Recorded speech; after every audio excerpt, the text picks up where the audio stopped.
பிரவீன், நீங்க குறிப்பிட்டது போல் தற்போது கடலூர் அருகே ஆக்கிரமிப்பு அகதியார்கள் தான் தற்போது முற்றுகையிட்டார்கள்.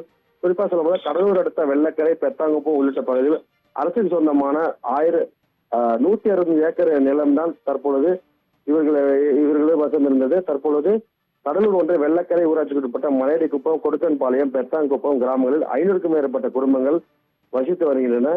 இந்த பகுதியில் தொழிற்சாலை என்பதற்காக கடந்த 19ஆம் தேதி அரசு இடத்தை ஆக்கிரமிப்பு செய்துள்ளதாகவும் 15 நாட்களுக்கு ஆக்கிரமிப்பை அகற்ற வேண்டும் என்று இந்த பகுதி மக்களுக்கு வருவாய்த்துறை சார்பில் நோட்டீஸ் வழங்கப்பட்டது.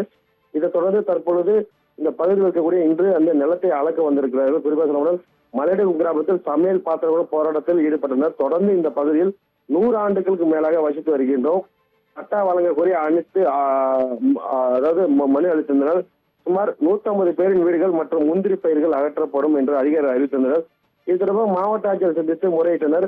மக்கள் மீதான நடவடிக்கையை அரசு கைவிட வேண்டும், அனைவருக்கும் உரிய இலவச பட்டா வழங்க வேண்டும் என்ற மக்களின் வாழ்விடங்களை அப்புறப்படுத்த நினைத்தால் மிகப்பெரிய போராட்டத்தை முன்னெடுப்பதாக தெரிவித்தனர்.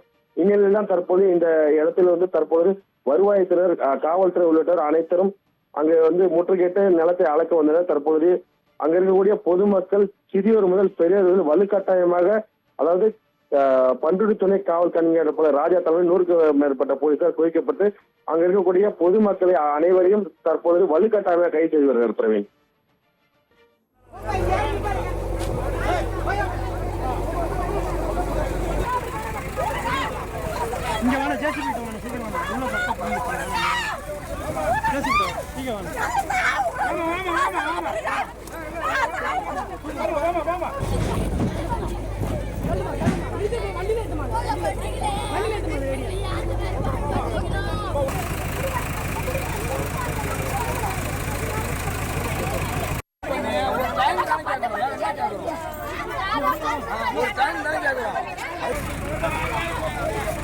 அந்த சைடுல இருக்காங்க.